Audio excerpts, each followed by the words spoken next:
Hey, I'm Quincy and I'm a radio personality, but just like you, I'm always wanting to make better health choices for myself and of course for my family. Now that's why I've teamed up with my friend Dr. Dean Tyndall and the fine folks of New Life Naturopathic, the creators of new-lifeweightloss.com, to bring you a podcast focused on giving you the information you need to make the best health decisions for you and your family.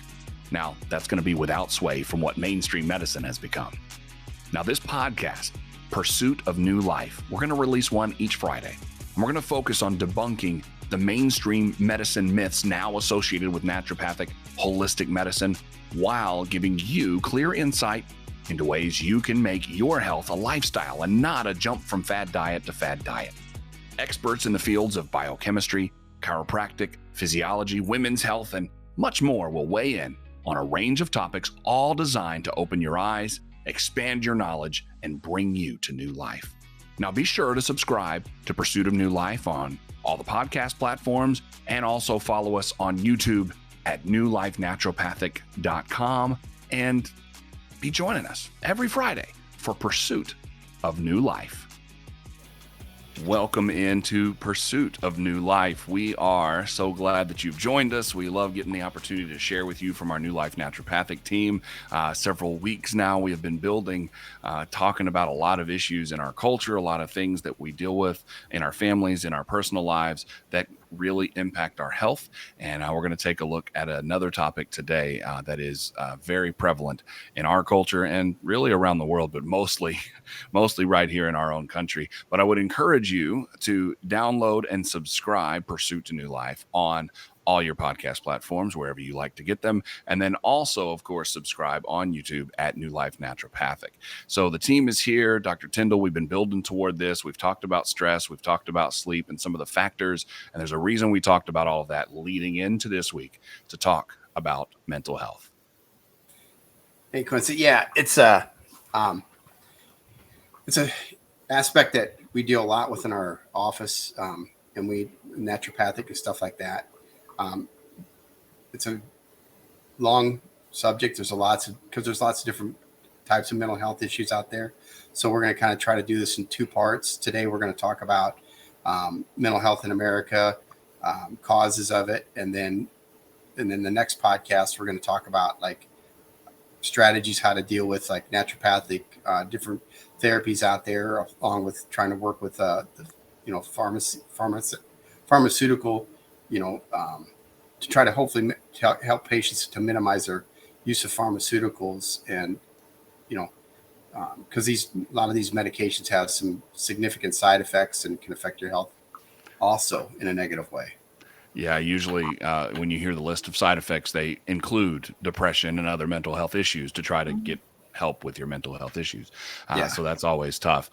So we'll talk more about that in depth. Miriam, one of the things that we always end up talking about is how the United States leads the way in a lot of things that are bad for our health, and mental health is no different.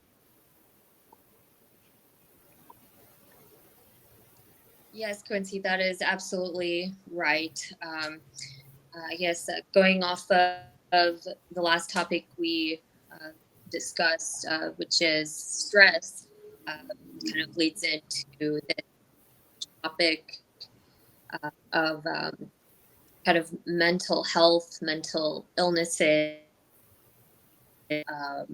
and I guess the progression of mental health, especially in America.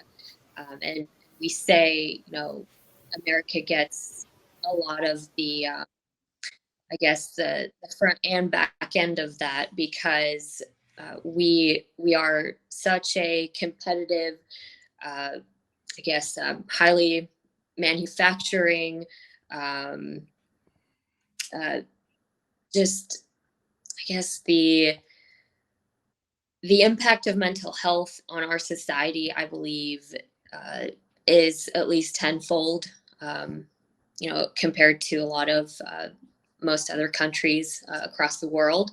I believe, a lot of that comes from, the capitalistic type of society that we're grown around, and just highly competitive. I know from my end, I grew up in a highly competitive environment, who just always try to succeed. But it's one of those mindsets where, if if you want to win, everybody else has to lose. And I hate that mentality anyway. Well, I'm glad you I believe brought up that, mindset, it doesn't though. have to be that way, but Mindset is a big issue with mental health too, because there's such a yes, it stigma is. about approaching your mental health. It's something that you can overcome on your own, pull up on your bootstraps and all of that stuff, right? Absolutely. Yes. And a lot of people don't realize that um, the problem with mental health, and I guess just most illnesses in general, is our approach in modern society and modern medicine. Is we try to just deal with everything by drugs, and the of course the pharmaceutical industry has taken over in that regard. And it's harder with mental illness because it's not something that we can uh, directly sense, see or hear or I guess touch. It's more figurative, and it's very, it varies widely across every individual, and each of us, is different, and so it's a little harder to treat in that sense. Just some statistics here. From 2019, and I say 2019 because of huge worldly pandemic had.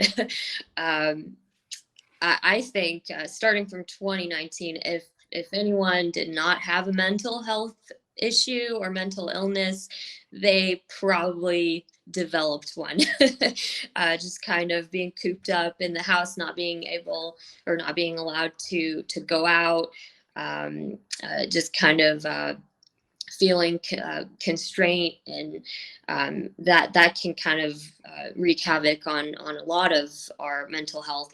Most of us are social. We are social beings, and so starting from 2019, there was a reported 47,511 suicides, and that's only from what was reported. That's not even considering what was not reported to the statistics. And then from 2019 to 2022, there was an increase of 14.4%, so about 14.3 per every 100,000 suicides. That 2022. And then in 2023, 21% of Americans are reported to have at least one mental illness, and that is treated or untreated. So a lot of these issues are also untreated, which is a huge problem. But the ones that are being treated, mental health is just such a new thing in the medical industry that we have so much more to learn. Yeah, it's a new thing because we're finally talking about it. 2019 kind of forced us to talk about it a little bit. Dr. Stuber, while we're talking about this impact, we know that, obviously the pandemic had its moments. We know that it forced some of the numbers to skew, but it also, as I just mentioned, forced us to talk about it a little bit. Have you seen a difference in the people that come through you in your practice and talk to you about some of these issues in the way that it's talked about and the openness? Or is it still something you kind of have to pull out of patients to get the full picture? Well, that's a good question. I can't really attribute the pandemic to the dramatic change that I've seen in practice. I believe mental health issues are becoming more to the forefront because of how they affect people's lives. Like it used to be the diagnosis wasn't available. Like people would know something was wrong, but they wouldn't know what was wrong. And even if there was nothing to do about it, there wasn't a myriad of diagnoses and therapists and treatments available. So people really struggled. Yeah. So, you know, a big problem with mental health seeking treatment is mental health or mental illness is basically defined by how you function. Hmm. Okay, because some people can have a chemical imbalance or a mental illness, but in their mind they think they're functioning great, so they don't seek treatment. So Mhm. it's very hard. When I was researching statistics, you know, they're estimating most of the statistics, but they really think that their statistics are incredibly low, even though they look astonishingly high, because there's so many undiagnosed people that don't seek treatment. Yeah. The other thing I notice in practice is the age. I was reading that half of all mental illnesses that are diagnosed, the average age is the age of 14. 75% of mental illnesses are diagnosed by the age of 24. So the number of adults that bring in their children or their adolescent and they're searching for an answer, it's wonderful that it's becoming acknowledged. Mhm. The hard part is getting the right diagnosis, because a lot of times, you know there's something wrong with your child or someone you love, but then finding the right doctor to do the right thing. And I know a lot of mental health professionals, and they will tell you the same thing. It's very difficult to get two mental health practitioners to go with the same course of To, action. to agree. Yeah. And not that either one of them is wrong, but it's completely Yeah. a subjective science. It's okay, well, this is what we observe your behavior. This is what you're reporting to me. It's hard. It is really, really hard to So get do the you right think a lot of treatment. that still plays into the stigmas concerning mental health and also weighted with what we know now versus what we knew then? Absolutely. I believe that the stigma associated with mental health, some of it's rooted in terminology. Mm. Because people say, oh, you got depression, you're sad. Oh, you're bipolar, you're crazy. And it isn't true. All mental illness, in my opinion, is rooted in physiology, it's rooted in chemistry of the body. Be that the nervous system, the endocrine system, it all relates to the brain and how things are working. Dr. Tyndall, And how would you agree with that? How that's we're talking about the physiology as compared to some of the stigma and some of the things that you hear. It's a very complicated subject, because I'm reading a book now. It's called The Brain Never Forgets. It has to do with mental health issues and trauma when you're younger. Um, and like as we were discussing earlier, before the podcast and stuff, we were talking about, the problem with I think with lots of diseases in general, especially mental health, they're multifaceted. So it's not, because what we were looking for a lot of times is simplistic answers. Right. It's, I want this, I want A to equal B, and it doesn't work that way. And so that's why I think a holistic approach really makes a big difference with patients and people, is because what we're trying to do is look at, gut health has a huge factor, because most of your neurotransmitters are made in your gut, the vast majority of them. And so if your gut is messed up with processed food, antibiotic usage, things like that, that can really affect those neurotransmitters and that what's going on with the body.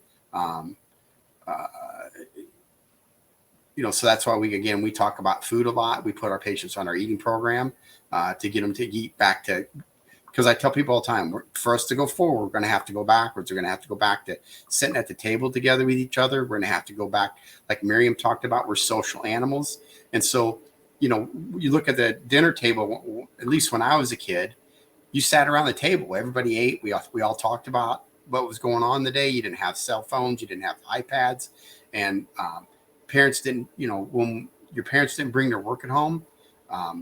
Was discussion with another practitioner in mental health, and he said one of the interesting things, and because Marion pointed out, like, COVID was a huge problem, because and one of the big problems with COVID is people were staying at home, but it was kind of interesting. This guy was talking about some of the research that he was reading, and he said one of the factors is especially with kids, is that the parents are sitting at the table doing their work, and the kids come up and go, "Hey, mom, hey, dad," and the parents don't even acknowledge them, or they look at them and leave me alone. I'm working. Stop it. Get out of here. Well, a lot of people ended up having to work from home during that time, so there was no lines of when this time was this and this time was that. It exacerbated the problem that we were already going toward. Because there's another research article I was reading here the other day about, with the cell phones and the iPads and all the social media stuff that's out there. Because I think it's kind of funny because all three of us, and you would think Miriam, who is the youngest of us all, would be a huge social media. She hates it. She doesn't. She's not on Twitter. She's not on. And I find it myself at Facebook. I post stuff for my work. I'm not on any of that as social media stuff. And I try to have meals with my kids. I sit down with my kids. I do activities with my kids. I make sure I spend time and focus on them. But they're talking about, like, with the advent of iPads and the phones and the social media stuff, and we're giving kids, you see parents give these 2-year-olds the phone, and what happens, they're not able to make those, they're saying they're not able to make the social connections, and the mental health issues that we got coming in the future are going to dwarf what we have now. And it's going to get even worse. Yeah, because we're taking generational issues and we're multiplying them on top of how society is approaching these things. But one thing I do think that I've noticed, and I've kind of asked this question to both parties except for you yet, do you think that because we've had this, boom in mental health discussions post-COVID, and then we had the thing at the Olympics with the gymnast that said, you know what? I'm not in a mental space to compete. I'm stepping out. Don't care about the medal. Don't care what anybody else thinks. I'm stepping aside. So we've had some of those national, worldwide discussions now that people are saying, oh, wait, maybe there's something to this mental health thing. I mean, have you seen that some, Dr. Tyndall, as well, in the way that things gone the last 3 years? Yeah. Like I said, I've seen it with people. For me, I can say for myself personally, I lost a week because I didn't work because they put us out of work for about chiropractic wise for about 5 weeks. So I actually lost a whole week. I mean, I just, but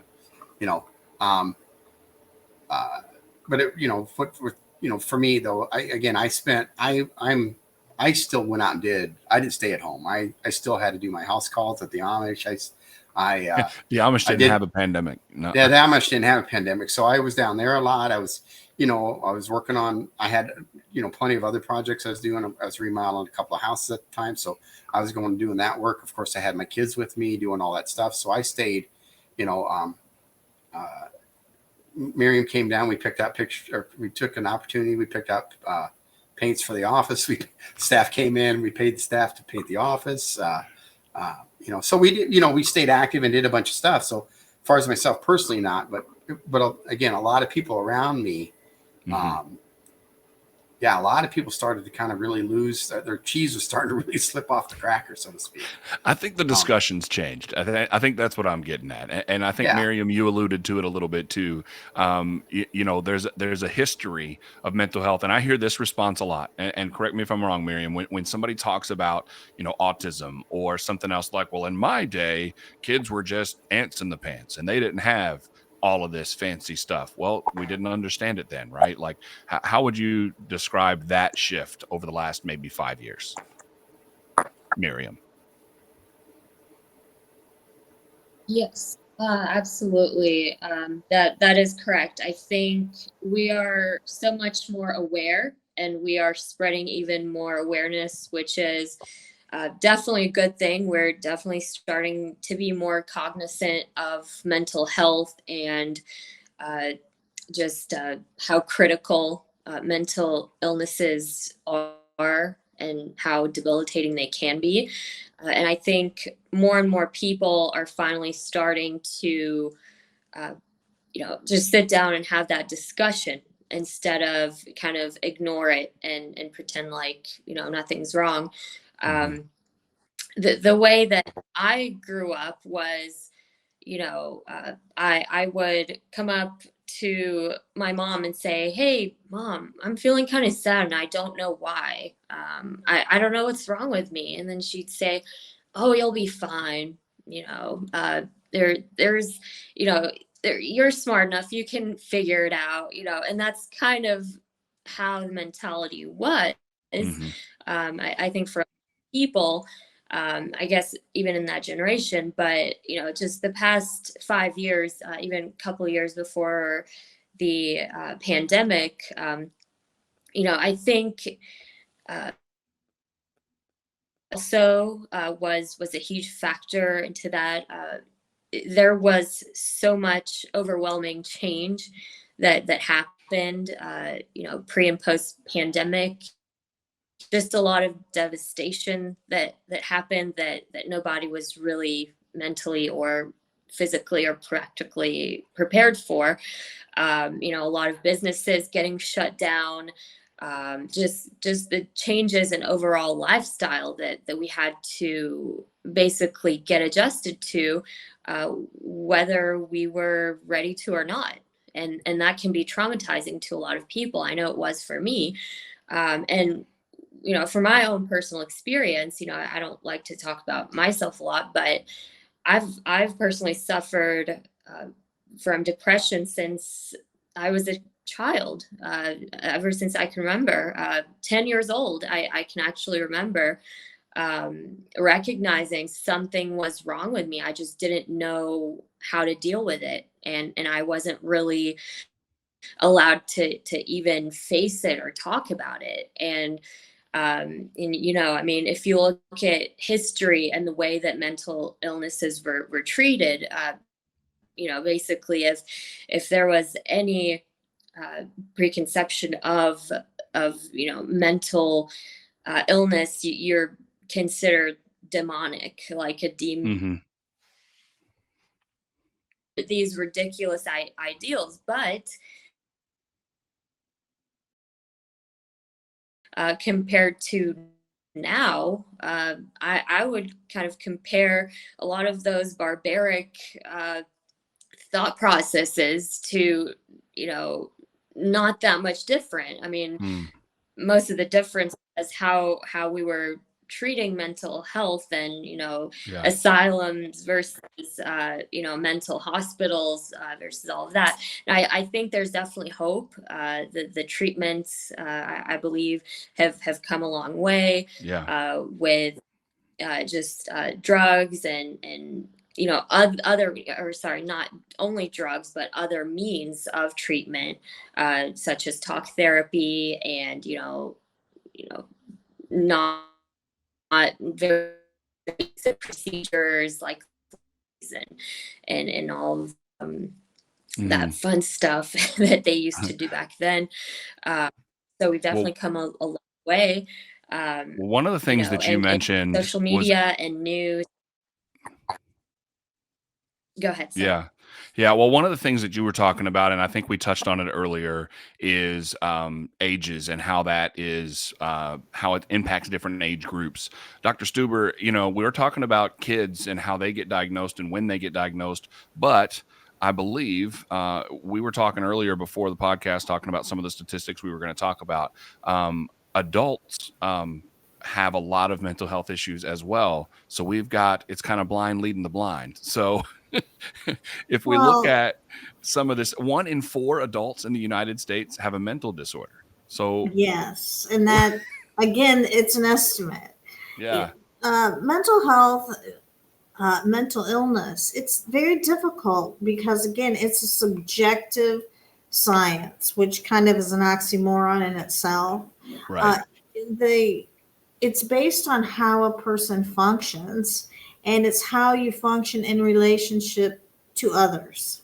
So we live in a society that is becoming more and more isolated, more antisocial, but yet we're trying to define our mental health on how we associate with others, but yet we don't our society, we watch other people live their lives through a camera or on TV or through social media. So it's sort of, you can see it, that we're on the hamster wheel of running, but it's definitely an epidemic. And unfortunately, it seems like it takes a crisis in order for people to become aware and acknowledge that there's a problem. Yeah. It's like, oh, somebody commits suicide. Oh, that's terrible. We need to be aware of this. Or again, the gymnast that steps away from the Olympics, people are flabbergasted. So boy, we better become aware of this. Yeah. So, the important thing is there shouldn't be a stigma to it. If you have a mental health concern or an illness, you need to own it. I tell people, if you have heart disease, you get it taken care of, you do what you have to do. So, but the numbers are staggering, and each and every day it increases. Well, and I think that's what, from this part 1 of this series, and we're going to wrap up this first episode here in just a second, because we're going to get into some of the things we can do to help these situations, some of these things we can do to better, to eat better. Of course, that's one of the things we definitely key on here on this podcast because it's so important. Dr. Tyndall, you started to talk about gut health earlier, and I know we'll get into that more in episode 2 of this series, but let's kind of lay the groundwork for that episode for a second here and talk about how important it is to get a hold of this, that it is something that can be done. It isn't a dead end. It isn't a tunnel with no light at the end. There are things you can do, steps you can take, choices you can make to improve your mental health that doesn't always have to have pills, that doesn't always have to have all this other stuff. Let's kind of lay the groundwork for what episode 2 is going to talk about, some of these options. Yeah. So what we're going to try to discuss is, how we kind of, when we work with patients in our office, how do we approach issues and problems? There's cognitive behavioral therapy out there. We talk to patients about gut health, eating healthy, getting back to basics in life. So if we do a multifaceted approach, and anything that you can do to kind of minimize stress and do all these little, and a lot of times it's just these little tweaks in your life and lifestyle that really can make a big difference with patients. And so that's what we kind of go on. Back to the gut health, and I know we got to wrap up. I just listened to this thing here the other day. How accurate the number is, I don't know, but it basically said that 90% of the cells in the human body are non-human. So that makes, but the gist of it is your gut biome and flora, very, very huge, and has a very, very huge impact on your health. Wow. So we are going to talk some more about mental health next week. We're going to talk some more about some things you can do. I know you're listening to this right now, or you're watching this right now, and you're thinking, well, you've just told us how we all kind of suck. We all have issues. We all have things that we're dealing with. And, what can I do? And so we're going to take a whole nother episode to address some of those things. We're going to take a whole nother episode to help you see some answers, see some opportunities, and we're gonna learn some of this together. We do encourage you to download and subscribe. Tell your friends about Pursuit of New Life. Also on the YouTube channel, that would be New Life Naturopathic, because that's where our team works from, and we encourage you to check out newlifenaturopathic.com as well. So for the team, we'll say thank you for paying attention during this episode, and of course, if you've missed any of the other ones on sleep and stress and some of the things leading up to this mental health two-parter, we encourage you to go back and check those out on the podcast or on the YouTube channel, because that'll help you as well. So we'll see you next week, and we'll talk some more about what you can do to help your mental health and your whole person, your holistic approach to your health and your pursuit of new life. We'll see you next time. Thanks, Quincy.